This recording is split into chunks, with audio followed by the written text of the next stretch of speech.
Para naman po doon sa mga aanga-anga na nagsasabi na yung pong 10,000,000 at 5,000,000 para po sa tagi-tagisang mga kasama ni Kibuloy, eto po ang katotohanan, okey? So, pakita muna natin sila. Pakita muna natin yung mga panauhin nating pandangal, oh. Isa-isahin natin para ano, alam ng taong bayan kung sino-sino sila, 'di ba? Tutal, eh, pinaghahanap ng batas, tulungan na natin ang batas na makilala sila. Oh, eto po, wanted mga kababayan, ha, si Pauline C. Cañada o Canada, Canada pala. Si Pauline C. Canada sa kasong Anti-Trafficking in Person Act of 2003 amended na may pabuyang 1,000,000, oh, para sa anumang impormasyon ukol sa taong ito ipagbigay alam. Susunod, si Crescente C. Canada, matatanda na 'to, matatanda na 'to, mga nagtatago pa, sayang ang buhay. Ano, ang stress ng buhay nila. Susunod, si Jacqueline W. Roy, kasong Anti-Trafficking in Person Act, o pare-parehas sila, tagwa 1,000,000 po. 1,000,000 yan, ha.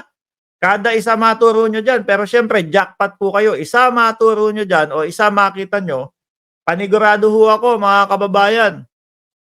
Dekwat din, pati si Kibuloy dyan.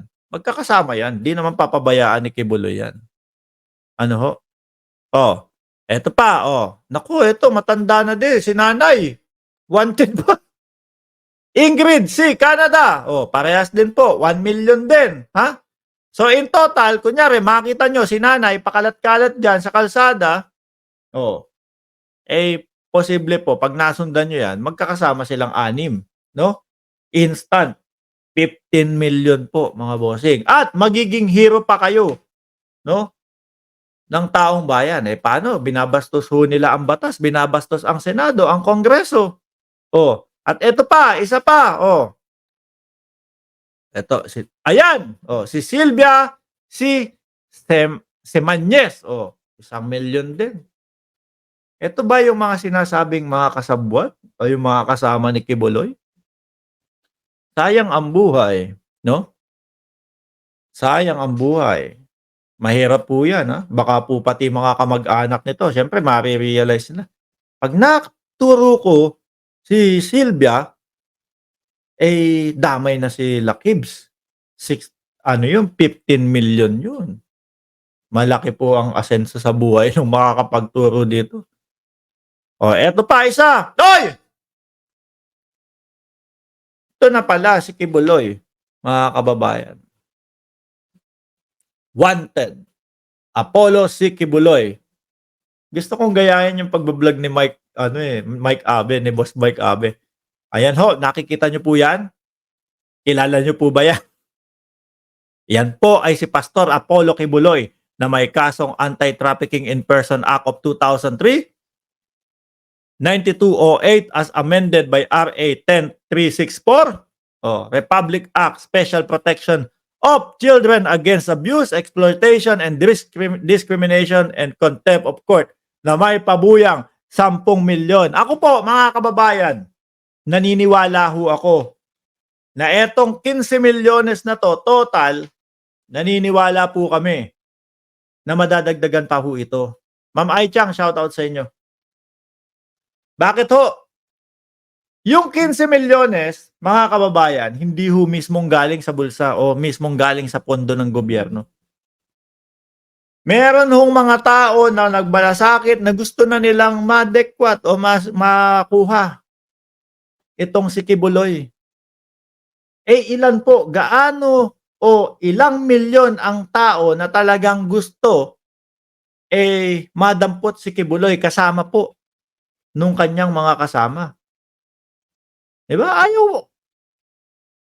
Sumama na lang, pumunta na lang doon, maipapaliwanag nila ang kanilang sarili. Eh, bakit mas pinipili pang magtago? Di ba?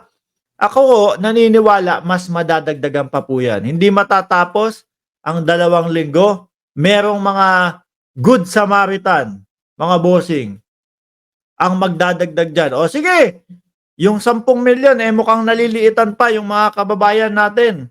No, gawin na nating dadagdagan na namin ng 10 milyon ulit 'yan. Tas tagda 2 milyon na doon sa mga kasama. Lalaki ho ng lalaki 'yan, mga kababayan, 'no? Lalo na't, siguro talagang tatanggapin po ng gobyerno kung sino man yung mga may mabubuting puso na magdo-donate para lang makakuha si Kibuloy. Sabi tuloy nung kaibigan ko na si Paulo Saison, "Gusto ko ding mag-ambag ng $10. How to ambag?" Hindi ko alam, Pero ang alam ko lang po, mga kababayan, dadami at dadami po 'yan. Lalo na isang araw pa lang po ang nakalipas ngayon, 'di ba?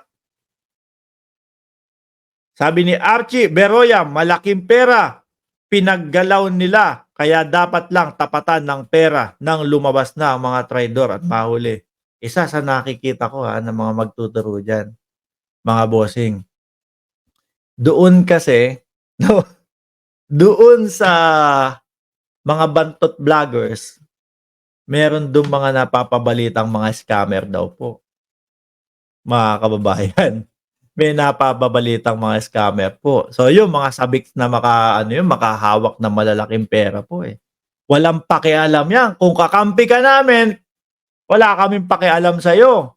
Basta ang importante, makuha namin yung perang pabuya na 15 milyones. Ayan. Isa sa nakikita ko, mga kababayan. Magtatrayduran po yung mga yan. Pera 'to. Napakadali. Naiimbitahan naman ako ni pastor. Naku, ilayo niyo sa taong yan si pastor.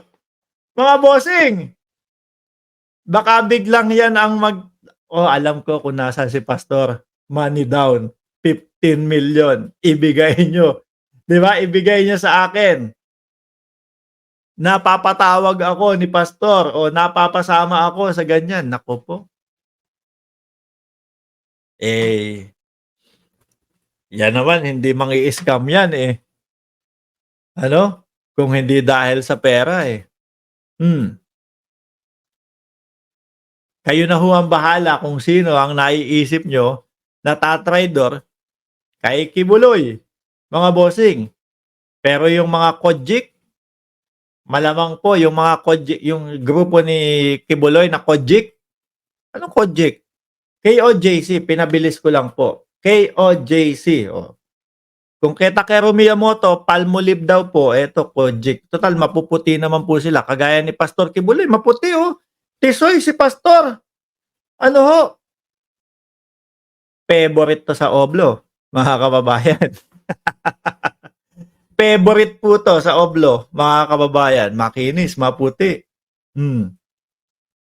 Pastor, nahulog yung sabon. Dumako na tayo sa susunod nating topic bago pa kung saan mapunta. Pastor, nahulog yung sabon. Pastor, malinis yung tubo doon. Siyempre, sa kulungan po, naglilinis sila doon, mga kababayan. Pati po yung mga tubo-tubo, yung mga lababo, lilinisin ho yun. Batang Pasaway, shout out sa iyo. Diba? Mukhang mahahasang maglinis ng tubo si Pastor doon. Para naman po, mapatunayan natin sa sambayan ng Pilipino na pag nasa Oblo, pantay-pantay ang lahat. So, pwedeng lahat maglinis ng tubo. No? So, minsan, si Pastor maglilinis ng selda. Minsan, maglilinis ng basketball court. May basketball court sila doon, Siyempre, kapag magba-basketball court, pag doon maglilinis si Pastor, kailangan niya yata ng lotion para hindi mangitim. Ano po? O minsan, tagalinis ng tubo. Di ba? Ganun.